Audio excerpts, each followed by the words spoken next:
This week on Connecting the Dots podcast, back in 2018, a 22-year-old packs her bags, leaves everything behind, and moves to Kuwait alone against her entire family's wishes.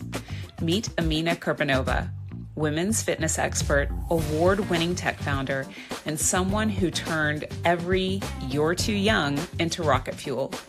We talk about building through resistance, why people will always make or break your big idea, and how she's building human connection with technology to transform women's fitness. Let's connect the dots. Welcome, everyone, to this week's episode of Connecting the Dots. Welcome, Amina. I'm so happy to have you. Amina Kurbanova is a women's fitness expert and tech founder based in Kuwait. It's so lovely to have you today. Thank you so much for having me, Jen. Keen to have this conversation today. Me too. So let's get started and let's dive into you. Connect the dots for me. Tell me where you started in your life, what brought you to fitness, and how did that unfold to what you're doing today? Well, I was always into sports. Since I was a child, I was in multiple sports sections, gymnastics, taekwondo, horse riding. So for me, fitness and wellness industry picked me up rather than I picked it up because it was a very natural way of transitioning from professional sports into fitness and wellness. And I always knew that I want to be building in fitness and wellness in the Gulf region. I'm half Uzbek, half Ukrainian. Yeah, and I always loved the Arabic culture and the language. So I started actually learning Arabic way before I relocated to Kuwait from Ukraine. My entire family was against me moving to Kuwait, to a totally different region, all by myself as a 22 years old. I did it anyway. I moved to Kuwait, and I remember when I started working at the gym where I still am right now. And I was at this mega gym, and I was like, you know what? I want to be a part of it. Not only as a coach, but on the part of people who's building this history, who's building these facilities for women and expanding it. So basically, here I am right now, a fitness director of 4 mega gyms at FIBO gyms here in Kuwait, leading the expansion and alongside building a Movementer, which is a fit tech startup that is bridging the fitness and technology and everything in between. I mean, you're doing a whole lot, and I've got a lot of questions that popped up for me as you were telling your story. So you moved to Kuwait at 22 by yourself, Right. under severe opposition of family. Like I can imagine. I have a daughter, she's 19, and I think if she wanted to move somewhere far away alone, I would be like, you said that you were fascinated by the Arabic culture and you had started learning the language. What was it that made you decide on Kuwait? Like you could have gone to many countries in the region. What made Kuwait special for you? So that's a very good question. I actually did have the opportunities to relocate to Saudi Arabia, to UAE, to Oman, to Qatar, but I did pick up Kuwait because I feel like Kuwait is still, I call it the raw land of opportunities, where there is a lot of potential and people want to get into fitness and wellness, but there is still a lot of opportunity at the same time. So this was the right time for me entering Kuwait back then to 2018. So, but somehow I felt it. And to be very transparent with you, I did have an interview back then, and the interviewer, who later on became my mentor, made me feel that this is the right step, right? So it's never a country. It is always a people that are guiding you along the way, that are mentors. And this was completely new to me. So I felt like, why not giving it a chance? Because I knew it is overly saturated in UAE. I didn't know anything about Saudi Arabia at that time. But here I found someone who answered my questions and who explained me that it could be a good opportunity. Right. So I just believed my intuition and I picked up the ticket and went there all in. I think there's a weird confidence that we have in our gut when we're in our early 20s that I think if it was later in my career, like I also moved in my early 20s to another country, but I think if it was later in my career, I would have been subject to overthinking. So it's just like, you want to take the next step. It's time to do Yeah, something. Bold moves definitely happen. That's very absolutely. cool. And you had like other than opportunity, you had no family, no friends in Kuwait. It was really Absolutely. Like zero. I wow. knew nobody. And like the funny thing, I still remember how I transitioned. So the flight was basically through Turkey, I believe. So we stopped at Turkey. There was a lot of people on the plane. And then as I was flying to Kuwait, I was the only one in that plane. Can you imagine? I am Oh moving, my I'm God. relocating. I have all my luggage with me, and I'm relocating literally for good to this country, like for a couple of years at that time. And I'm the only one on the plane. I'm like, is it a good thing or not? Was this a Right? sign? Yeah. But I was quite positive. And you're right. Like at this early stage of our lives, we have this courage to do things. So we should jump into this opportunity. That's another point. Like Yeah. now, It's like probably I if you're gonna wouldn't. do it, yeah, fail fast, and then, Absolutely. jump back if you need to. Recover. Exactly. So like just because I'm so curious that this took a whole lot of bravery. Like were there moments in the early days where you were just like, what the heck did I just do? Yes. And for me, uh, that's my character. That's my personality. So Okay. I was building through resistance. Okay. I think at some Intentionally. point of my life, intentionally, like I was building through people's resistance, through reluctance, through doubts of society. I relocated through this resistance. Remember that. So everyone Right. else, including my family, was against this decision. So I knew I had no chance to fail it, right? I had Yeah. to make it work for me. And sometimes having no way back is better. So at that time, if I would have so many doors, I would probably not pick up any of it. But because I took a decision and everyone else were against it, and like somehow telling me, it's okay, okay, go, you try, you can come back at any time. I'm like, I'm not a failure. I'll make it work. I have to. I So that love was it. that you are fueled by resistance. Like I think that many people are, but you've really articulated articulated it very well so that people can probably use that tag in their own life. Like it's like, no, you tell me I'm not going to do it. My inner rebel is like completely activated now. I'm full commitment to make this work.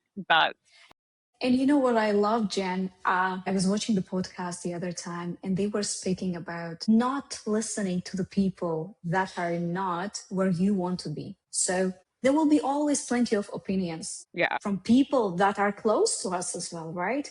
But if they Mm, are not where we want to be, they are incapable of giving us advice. So we sure. should not listen to whatever they say in terms of guiding us through our careers if they are not where we want to be. Yeah, I totally hear you. And there's so many people in your life that, with different intentions, right? Like there's all of these filters that create their intentions around the advice that they give. But you're right. It's like you can take it, you can listen, but you don't have to take it on board. You can kind of file it in the box of good intentions. Thank you for sharing. Yeah. It's Next. next. Exactly. Exactly. So, like, you used a term that I think makes sense to you, but it might not make sense to the rest of the listeners. You were talking about a mega gym. What is a mega gym? What does that mean? So basically, that was one of the things that convinced me that I want to accept that offer. And I'm packing Okay. my stuff. So basically, I got offered the opportunity to be a part of exclusive female mega gym facility over Okay. 4,000 meters square, just for Wow. women, Okay. machines, cardio classes, you name it. have it all. So for me, I always knew that, and this is also the part of why I wanted to relocate to Gulf, because I wanted to work with women and for women. I wanted to contribute to what women need, being myself as a woman. So, and having the space designed specifically for women, that was like awesome, a dream of mine. So the first day I arrived at the facility, so after I arrived to Kuwait, I came to the facility and I was like, we were given a tour as a group of coaches with entire team, so all of us together. I'm like, wow. The facility was huge. It was beautifully designed with a huge amount of machines, with anything you can imagine. And it's just for women. How incredible is that? I thought to myself, and I was like, you know what? I love being a coach and I love delivering the workouts and contributing to the well-being of women. But I definitely see myself on the side of people who are building this and who is going to expand it. So I knew that I wanted to contribute in building and continue expanding this brand and the legacy behind it. So that's a really important connection point and awareness really early on. When you moved to Kuwait, what was your first role? Were you starting as a coach in the gym? Yes, I did start as a coach, and basically that was the pivotal moment for me, where I arrived and started coaching and delivering classes and seeing this facility and telling to myself, well, I was so eager. I was so eager to contribute on a different level. And like I have some limited understanding of the women's fitness market in Saudi, and it was really young. Like it's only been a few years that women were able to go to gyms, especially gyms only for women. What was slash is, if you know, the situation in Kuwait? Was it also a very new opportunity in a young market in 2018? Absolutely. That there were gyms at that time, but it is not still culturally embedded into society. So it's still something trendy, something new, we can call it this way. So there was still a lot of work to do in order to build the awareness that this has to be normalized. It is a very, normal part of women's lives, and that's how we're taking care of ourselves. So basically the urge was there, the people who crave for it were there. So, and it was me who arrived at this facility and saw all of this done just for them. The potential of filling this space with a lot of beautiful women and helping them. Like this was the ultimate goal. Yeah. And like in your early days as a coach, what, and in the early days of fitness as a experience and as a service for women, like what were they doing? What were you doing? Like what was different from what was happening then to now? Yeah, this is an interesting question, because the moment I saw the facility and were memorized by the facility and the opportunities that could be created later on, I started observing. I started seeing, I started speaking, reaching out to this women. These women are members who talk to me on a daily basis, tens later on hundreds of women. And I started building on the pattern, started understanding that their challenges are actually quite similar. And this was an exact question of Amina. What should I do today? My goal is 1, 2, 3, 4, 5. I would like to do 1, 2, 3, 4, 5. What out of this varieties of classes I should choose that is working for me? What out of this varieties of machines I should be doing, and etc. So, and that's when I realized that there is a lack of a proper guidance. So mega gym is there, the facility is there, the variety is there, but it's so overwhelming for this woman that is coming. So she is feeling lost and confused of whether she should do this or that. And yes, we do have personal training, but personal training is not for every single customer. However, every single customer should be navigated in this specific facility in order for her to get from point A to point B, to reach her goals, whatever those goals might be. So that's where Yeah. I realized there was a huge gap in this. As I understood that, I was thinking like, what could we make in order to sort of navigate and create this map? And later on, actually, we did call it a fitness map. It is literally a map that could get you very simply from point A to point B to give you this navigation. And actually, before creating a fitness map, of course, there was there was understanding that we need to speak a common language, right? Because members would report to us that they are being guided, but they are being guided sort of in a way that one coach would tell them something and then another coach will contradict with what the first coach would say. So it was like, pulling the member towards whatever coach A or coach B is doing rather than speaking the same language and being aligned with what we stand for, and then improvising on the approach. Because yes, of course, a weightlifting coach is different than the Pilates instructor, and that is totally fine. But we still need to have this alignment within our culture so our members are not going to be confused and feel like we are playing a self game on attend only my classes or get personal training with me, but we are serving in the best possible way along with these values. So that is the second problem that I identified. So now we have two. We have lack of navigation for the member, and we have lack of common language for coaches, for the team. And this is your foundation for your first solution, which was the fitness map, right? I love that you identified this. I think I was also a fitness director earlier in my career, and this was also a gap that I saw as well. It's like you see all of these members coming in the club. Personal training is a phenomenal service. If it could only service more than 2 to 5% of the membership base, it would be great. But it can't. Like one-on-one is not scalable. So how do you get that information to the mass?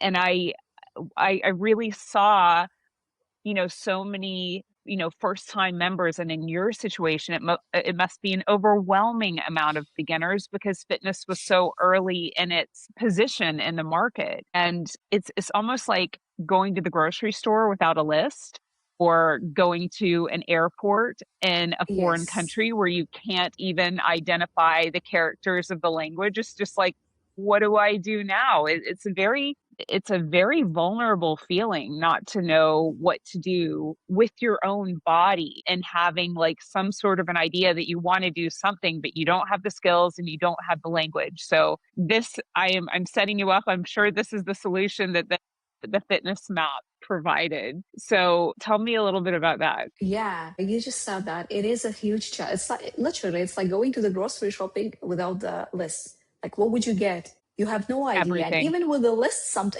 yes, right? Like everything. I like this, I like that. I'm still doing that with the list, but that's another story. But I mean, imagine the culture that is new to moving, to exercising, seeing all of this. Okay, they get overwhelmed, they purchase. Now what? Like, how do we retain them? How do we actually make sure they are guided and they enjoy this customer experience? So that was something missing. And as you said, PT is not scalable, even though it's phenomenal. And some people, they need personal training, and we are guiding them to get personal training, but it's just not for the mass majority. So there was something that had to be done. But because we had two problems, which is inconsistency of there is lack of one language among coaches, among team, we needed to look into the concept. So there was lack of conceptualization and consistency in there because, all right, we do have a lot of zones and we can come up with a lot of classes really, but how do we actually structure those? Because complete beginners will be, and majority of them are complete beginners. They need specific foundations to be established first, which is the functional patterns. And then later on, building on the strength, it is basically, and the facility would allow us to think in this way. So basically at that time, I remember very clearly, I was greatly inspired by the NASM OPT model, which stands for Optimal Performance Training Model. I was completing my CPT at that time. It was the first certification I invested. And I took the best out of it, literally, because it inspired me. This triangle whoever did NASM, they would understand what I'm talking about. This triangle that stands for building stability, then moving to resistance, and then moving to power made me realize that we could apply this concept to our facility. So we could adapt it in a way we would separate our zones into specific levels, which stands for beginners, intermediate, and advanced. We would also support it with colors because at that time it was green zone. We used to have green and yellow and etc. So now we would simply have green zone, like traffic light inspired gamification. So you go to the green zone, it is for level 1, and you find all the workouts and classes just for beginners. And then you move to the yellow zone. So also for the members, it is this psychological aspect. Yeah. So it is so motivational for them to move from one point to another. So they know how they're progressing. And then moving to the red zone where you can have all the fancy stuff, CrossFit, bootcamp, etc., gymnastics, and all of the other stuff. So, and I had a meeting with the CEO of the company, and I remember it was so messy, right? I just had a vision. I just had a vision. I knew exactly what we could make, and it would work because we did have facility, we did have resources. Just we needed to connect the dots together, right? We needed to put this concept. We needed to then conceptualize the fitness map, but it had to be based on a strong concept, because if we don't have one language, we cannot navigate our members, right? They can take so many different paths. So I remember I did requested a meeting with the CEO. I was freaking nervous. I wasn't ready for it in terms of speech or something. I just had a vision, and it was so urgent because I knew what could we make out of it. And I was having a paper. I was writing down this OPT model. I was like, look, we do have this zones. Instead of having random classes, we would conceptualize it for level 1, which is beginners. And we would conduct classes that would establish functional patterns. We will have foundational movements. We would work on the posture. We would work on stability, balance, etc. So this would be the first stand for beginners. So it was messy, it was challenging because I was trying to explain the CEO the scientific terminology in a simple possible way, and it was just so overwhelming. But he loved the idea, and I still have this triangle as everything I was drawing down. And he said, "You know what? If you can make it work, let's do it." And that's when we started redefining the concept. Yeah. In parallel, I was like, yeah, that's where the navigation that's where can we make fitness map work? And it makes sense. So after we've conceptualized the levels into the zones, that's where I had another meeting. I was like, look, I have another idea. We can definitely make it work. This is basically going to be a service that we're providing to every single customer in order to guide them throughout our concept, right? Because how can they know what they should start, what they should not, probably. And that's when we had another conversation. I was like, if you can make it work, go ahead. That's very shortly speaking, by the way, but you also had this trust. I think it's the beginning of your intrapreneur journey, right? And you moved from entrepreneur to entrepreneur, actually probably back and forth. But I love that you pushed yourself to pitch even before you were ready, because sometimes, I don't know, in my world, I think ideas are like Play-Doh, and I come with a form and I share it with you, and you maybe make it a little bit different because it's still moldable. And then after that process, something better comes out of it entirely. So that if you at least go into ideation process with a bit of flexibility, I think the outcome is much better, because you allow somebody else to contribute with a different set of eyes or experience, whatever. But the one thing that I know is also really important to you, because you said it from the beginning, is the people aspect. And in order to implement the fitness map, you needed buy-in and a team. And I also know that the fitness industry has this retention challenge with fitness professionals. So Like how did the fitness map fit in with the people part of the equation, and what did it do? That's a very good question. And that was actually the greatest challenge, believe it or Okay. not. At that Mm-hmm. stage, it was because I was so focused on implementing this service, enhancing the concept, whatever. I was so driven by the change. I Mm-hmm. completely shadowed the side of having people on your side, Mm-hmm. seeing things through their lens, acknowledging that the change might be threatening actually. And it's completely normal. So at that time, I like this. And when we started implementing, so I would be giving the trainings, I would feel that something is basically off. And I took it from there. So I started having one on one conversations with coaches and discovering what was their actual challenge, what was their actual thoughts about all of this that was happening, right? Mm-hmm. Because for each of them, it was overwhelming and they did have their feelings that I was not even considering, right? Because I was so busy building. And that's what I realized as well. Another insight, very strong lesson indeed, is no matter how perfect your product is, your software, your solution, it's always the people who either make it work or not. And Yeah. like how after you learned that like I think all of us have had that lesson at some point, especially when you're leading people, right? Like the leadership process is a constant feedback cycle for those of us who want to grow. It's a constant feedback Yeah. cycle. Yeah. Well said.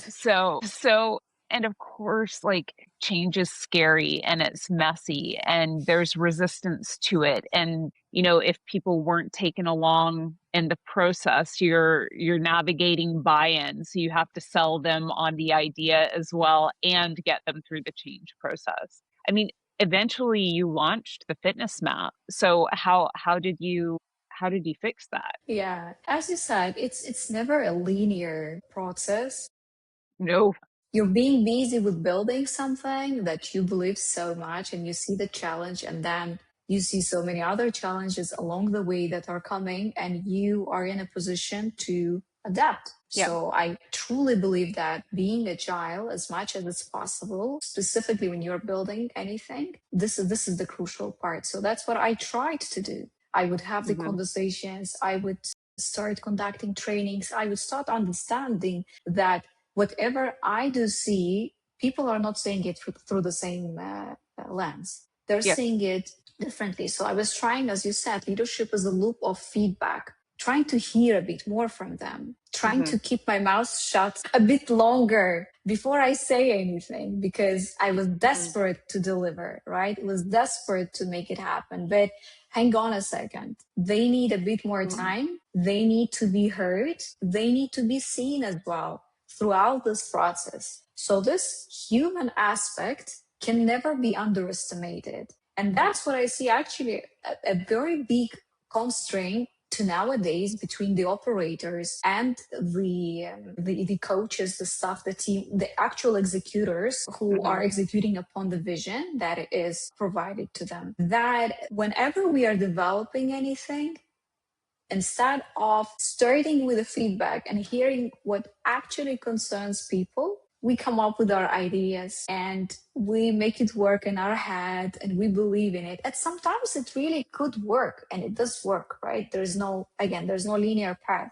There's so many successful businesses that made it this way.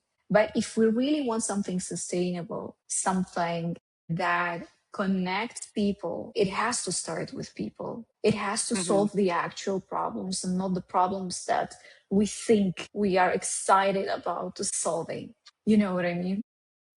I do, and I think you point out something really important. If I look at many of the people in leadership, oh, actually, they're different groups. You've got groups of people who are leading large fitness companies that have had no experience in the club. They come from very different sectors. And if they don't immerse themselves in operations and really understanding the members, there will always be a disconnect in their leadership.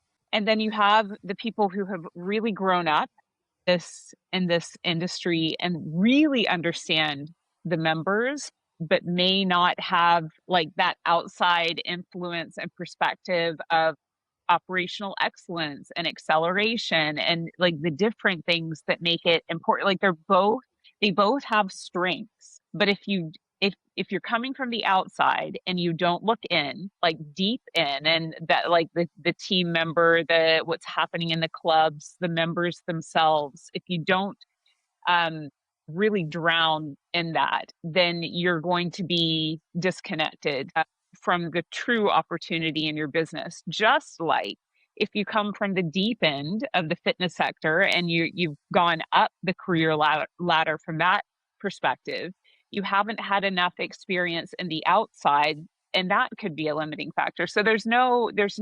perfect situation, but I think in the fitness sector there's far too much of the people coming from the outside without really understanding the operations, not really understanding the sector or the members, that are coming with solutions, and then it's sort of like a square peg in a round hole. Yeah. So I I think that that's probably a lovely bridge to maybe introduce what you're building now as a solution, because what I love is when I hear particularly from women who are building businesses, and they're building businesses and solutions for the industry that they're currently in, because I know that there's so much consideration that goes into building the right solution that I'm very excited for what you're doing. So share, please. Oh, thank you. Yeah. So for me, as we said, it was the fitness map.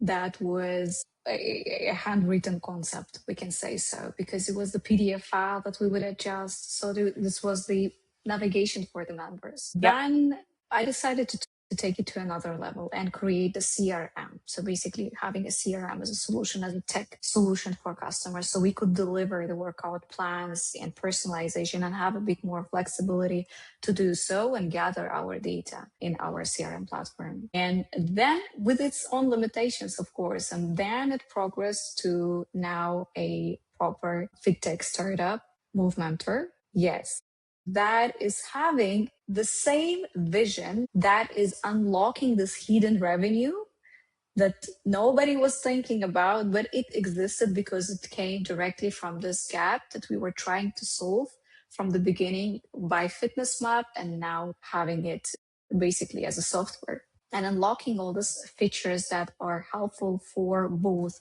coaches and operators, because it is all based on the problems that we are facing, right? It is not just assuming that this is your challenge and, as you said, having the outside perspective and assuming this might work for any business. My point of view is to niche down to what you know best and then providing solution to this sector exclusively.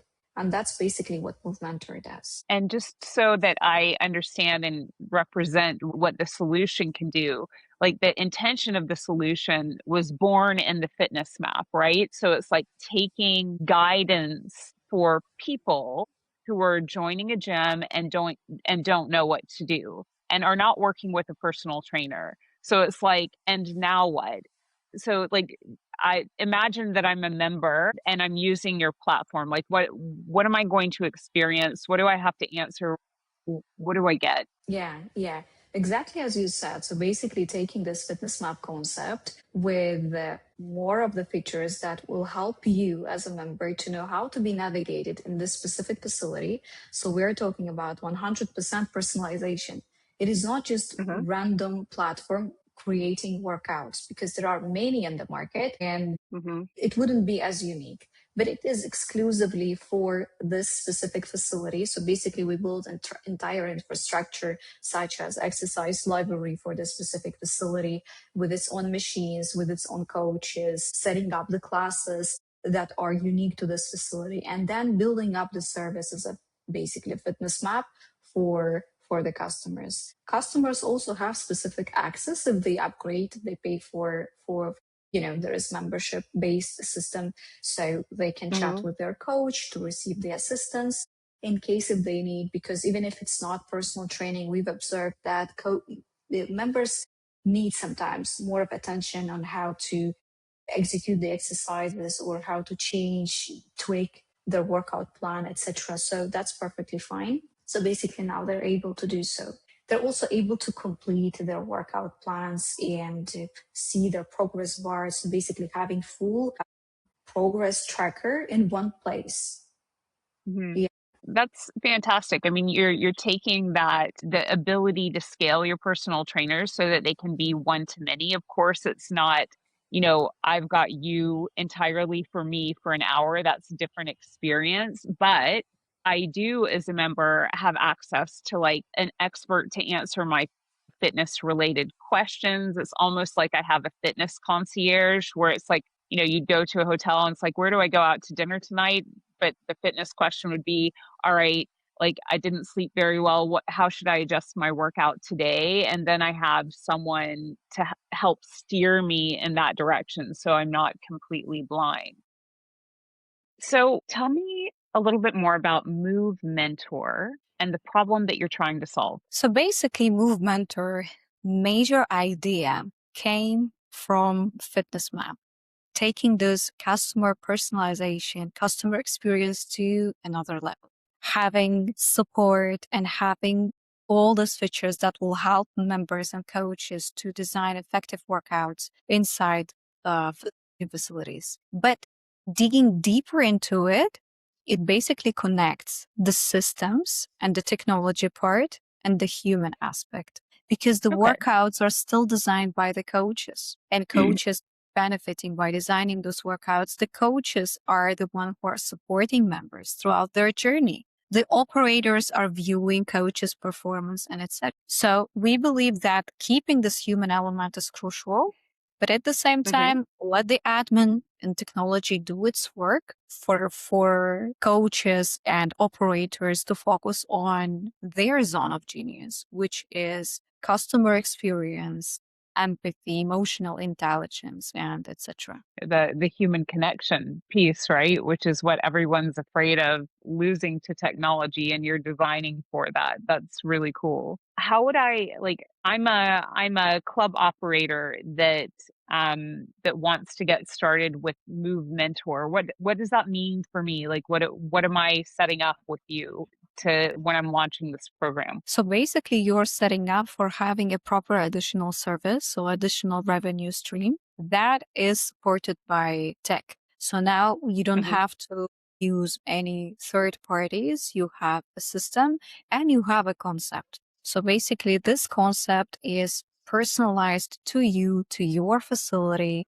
We are creating the exercise library. We are training the staff, and then we're taking it from there by you having this design using Movementor as a platform. So that's why I mentioned this at the beginning. It's basically bridging both the human aspect and the tech. So it is not only, here's the platform, that's how you use it, that's what you use, that's how you press over. It is bringing together the personalization, because every facility is unique.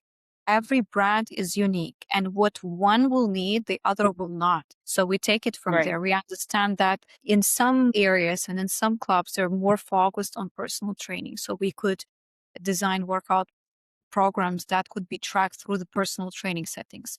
Some might need, similar to Fitness Map service, that comes in between the personal training as just a separate workout plan, and members are well aware and following it and having occasional support with coaches. So whatever the concept is, Movementor is flexible enough to fit. What I really love about what you're saying there is that you're very neutral when it comes to the concept. So like if I have a workout that's really unique to my studio, then I can build this in the Move Mentor. Like it feels like it's a part of really my brand ecosystem. So I think that's really important, because there's a lot of systems that don't allow that flexibility. What about the secondary revenue stream? Like what do you expect that an operator could start asking for a service that can generally provide this extra layer of guidance for people? What would you advise? The best thing and all the answers are on the floors. So speaking with your customers is essential.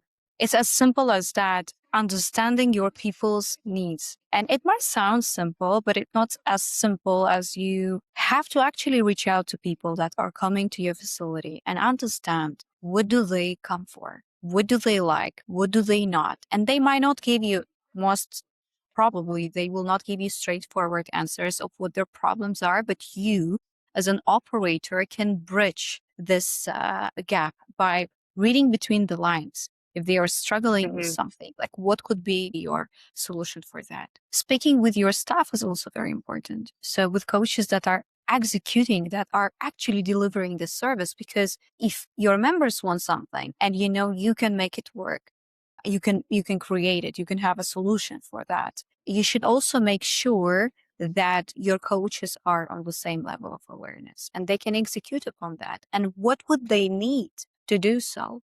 That is fundamental, because we would be testing with different teams and different teams would give us super valuable but different feedback.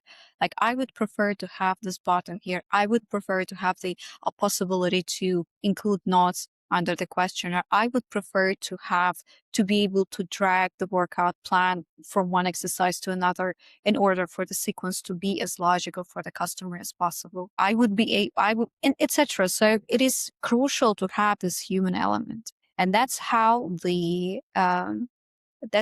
that's how beautiful companies and products and softwares are created, and that's how we make them work. Yeah, no, I think it's a super important point. Rather than just giving like an approximated answer, your answer is talk to your members, talk to your staff, and test. And that's the best way to launch anything, is launch small and then iterate quickly, right? It's the same thing with this service. Try and find what works based on the feedback of your team. A beautiful example of your philosophy, of your ethos in action. Last question about Move Mentor is, like, I'm using it as a member, as a fitness member of the club. Like, tell me what my user experience is, like, maybe like from the intake to my workout with my trainer. Sure.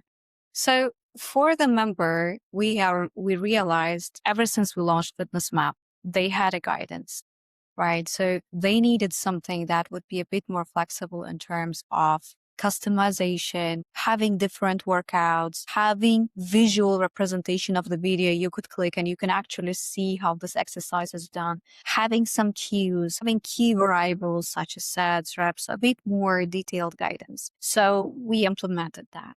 On the part of the workout, all possible details that member is in need to know before she starts working out are there. Also, very important point, which is support of a coach. Because most of the time, it's not even the workout itself, but it is the situational leadership, right? It is the support that is needed today because the member feels off and she's not at her best performance, etc. So life happens. Yeah. She could reach out to her coach and she could take it from there by saying, I'm not feeling well. I do have a schedule today, but what could I do instead? Because 1, 2, 3, 4, 5.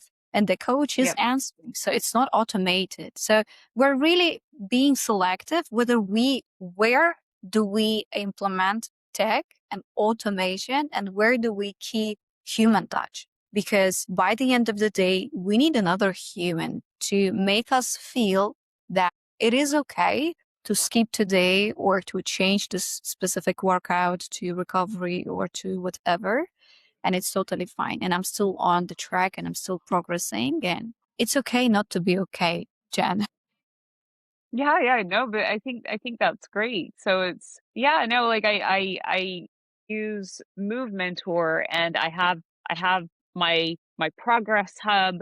I've got my workout hub. I've got a line to my coach at any given time, because if I'm not working with a personal trainer for every single session, which I'm probably not, but I can still get my questions answered so that I can move to plan B or plan C if I've been having one of those days, or I'm sick, or life has happened, or anything like that. Yeah. So Yeah. I think that's great because it doesn't then feel like, you know, this app where maybe it's gamified and maybe I'm rewarded, but there is no human at the other end of the line. You're using the tech to do what tech does best, which is create systems and structure, and you're Yeah. using the human to do what the human Create does best, action. which is Absolutely. that's fantastic. Well done. So you are a founder, you're still working for Diva Gym, right? And you're also a mother and a partner, and you've got a whole full life. So like how do you manage without breaking? That's a good one. And you know what? I don't believe in a perfect scale. Like there is no balance through this journey. And I'll be a huge liar if I would tell you, yeah, I'm trying to balance things out. Well, what I'm trying to do instead is to have my values and prioritize my time accordingly. In other Okay. words, I do have my time for my child. And Sure. during this, it could be 1 hour, right? It's Mm-hmm. never as perfect because the work and the business are so demanding. So I could have just 1 hour. If I have this 1 hour, this is going to be a golden hour just for her, Mm-hmm. playing however she wants, doing whatever she wants, and etc. So if it is vice versa that I need to give my time more to the business and to the job that I'm doing, like right now we're expanding, so there's a lot of pressure. So I would be there, and I would try to focus on whatever I need to finish. So, but overall, it is far from easy. It is a constant challenge. It is a constant fight. And I also would like to shout out to all the mothers that are working, that are building, because being a mom is a 24/7 job, and you know it better than me, Jen. And trying to find your way throughout all of this is a hard task. And sometimes I would feel that, yeah, here I'm probably not giving it enough. Here I'm probably missing out. But I'm trying to focus on coming back to what is in my control. Yep. And take it from there. So if, as I said, if I have a couple of hours here, I decide how am I going to fill my time in here? What am I going to do? So there should be quality time with my child, quality time at work, and etc. And some days are just off. Let me bring it this way. We're not perfect human beings, and I don't want anyone who's listening to this to be like, yeah, okay, so I have to be this and I have to be that. No, not at all. You just have to be doing whatever makes you feel fulfilled. And when you do it, you don't actually get into a perfect path. You're rather agile, and there is ups and downs, and it's totally fine. I think you said it beautifully. I love that you look at how you allocate your time through the filter of your values. I think that's so wise. Um, and really wise beyond your years. Like it took me till much later in my life to really understand that. I definitely was guilty of getting sucked into the hustle culture and really looking at my my worth through the straw of career, and there's so much more to your life. And then you just end up juggling, and when it's like work and then family, and then there's nothing left for you. And I think that is very, very wise that you're already at that point of you understand that there's a broader balance that needs. I know we don't love that word, but you do need to divide your time across more than just one thing, and you get to choose how you divide that time. And I want to make sure that we get to this part because this year at FIBO you won the RX Female Award in the Youngster category, and you are very young and you've already done so much. And I know in our past conversations that you've talked about like age being a blocker for you at some point, but you were able to flip the script on that and turn it into an opportunity. How did you do that then? And how are you doing that now? Gosh, that's the real one. Youngster. And the award, it deeply resonated with me. So I'm so grateful being nominated and then shockingly winning it. Yeah, I literally burst into tears in my car while I was reading that I was the one to win it. And unfortunately I couldn't even attend FIBO due to regional situation. But the age, this is a very interesting point. At the beginning, as I started quite young. So I was the youngest in the room, the youngest to come up with these ideas and ambitions and courage. And naturally, it would provoke people around me to be like, who do you think you are? Come on, you're too young, you're too inexperienced, you still got a lot of bunch of skills to learn, you still, you know, and those constant doubts around me, it, it affected me. It affected Sure. me.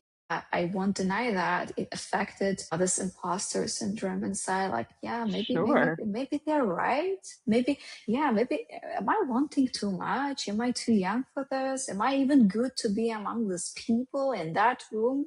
And all of that, I've been there. I know very well how it feels. It's real. But then I was thinking, hang on a second. There are millionaires. There is much more successful people at my age, and they somehow managed to do that. So probably the age is just a number of years that you lived, and you alone decide how you lived those years. How did you spend those years, your time? And how could I take the judgment of people that were not even close to where I wanted to be to myself? So that's this, like inner conversation I started having. I did not have it at the beginning. I was suffering. I was struggling. Hey, it wasn't easy. But then there was a transition because, come on, the world is huge. There's so many success stories, and I'm constantly inspired by people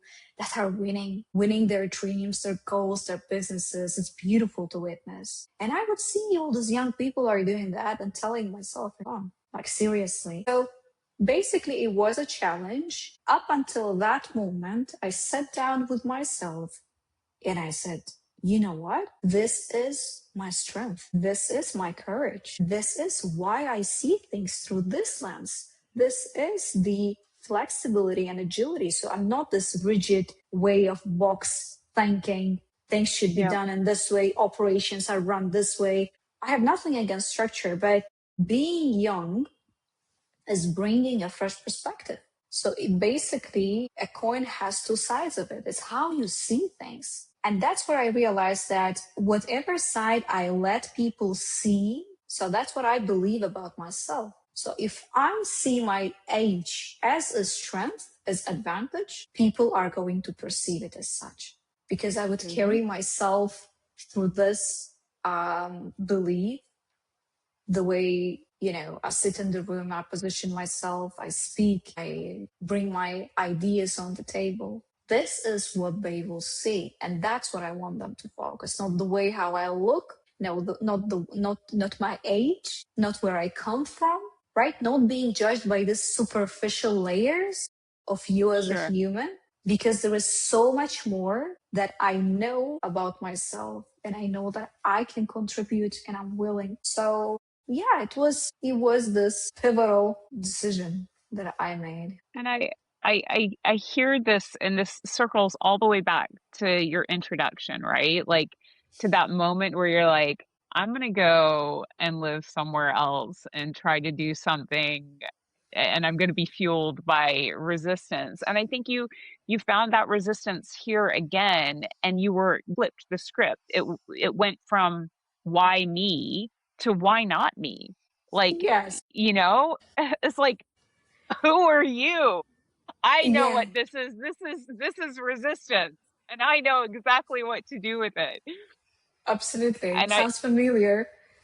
yeah, no, but it's like this is a superpower, and I know that imposter syndrome is a really big thing for women.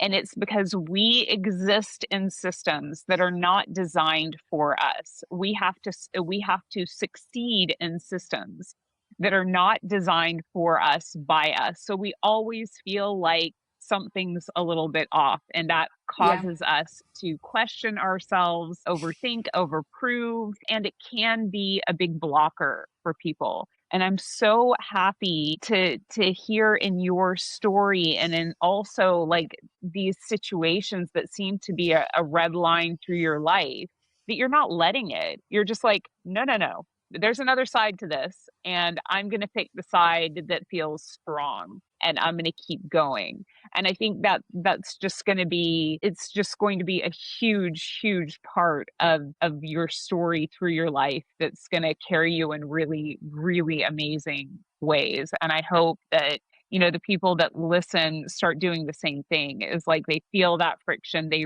feel that resistance, and rather than going, why me, they go, why not me? It's like, Yeah. it's Yeah. hell yeah, it's time. Absolutely. So I think that's like the perfect time to maybe go to the point where we have a thing that we do on the podcast where it's about shining the light on other people. So like, who would you like to give a shout out to, who's doing important work in the space and needs to be amplified? I definitely would say that every woman that is watching this podcast and every woman that is building something quietly while having people doubting her, while having circumstances failing her, lack of resources, support, etc. All of these challenges, every single woman, despite of her background, her age, her race, deserves a big shout out. So if I could name every single one of them, I would do that. Yeah, of course. Absolutely. And I would spend another 1 hour to do so. No hesitation. But I do have a friend of mine that I would like to bring into this conversation. Her name Sure. is Inez, and you do know her. I know Inez. Yeah. Yeah, Inez, we met with her through mysterious circumstances, and we somehow got attracted to one another, I believe, through the same spirit we both carry. And I Yeah. know that she is building quietly and she is consistent at what she does. She is incredible at what she does. She is a keeper. She is an amazing human being. So I just want to wish you, Inez, to keep on doing, girl. You've got this. I love that you have become such enormous cheerleaders and support systems for each other. I think it's such an inspiration, and I think that that's going to be another huge, you know, pillar of inspiration, growth, and success for both of you in the future, that you have each other and in your corners. Thank you so much for, you know, being so brave to join the podcast, being so honest to really share like who you are and how you got to where you are. Thank you so much for being here. Thank you, Jen. I really appreciate this opportunity. For me, it means a lot because all these years I was also building quietly, Mm-hmm. mostly my personality, and then all these transitions career wise, building something meaningful, and finally sharing it both feels a little challenging, like speaking, saying Sure. those things loud, like, really? Okay, can I say this? But at the same time, it is absolutely necessary because if someone, by watching this, could benefit and see themselves in my story, that was worth it all the way. And it will be, definitely. Thank you so much. Thanks for listening to Connecting the Dots. If today's conversation gave you something to think about, share it with someone who'd enjoy it too. You can find all of our episodes on Spotify and Apple Podcasts. And if you follow the show, leave a rating. It helps more people discover our work. Until next time, keep connecting the dots and keep building the future you want to see.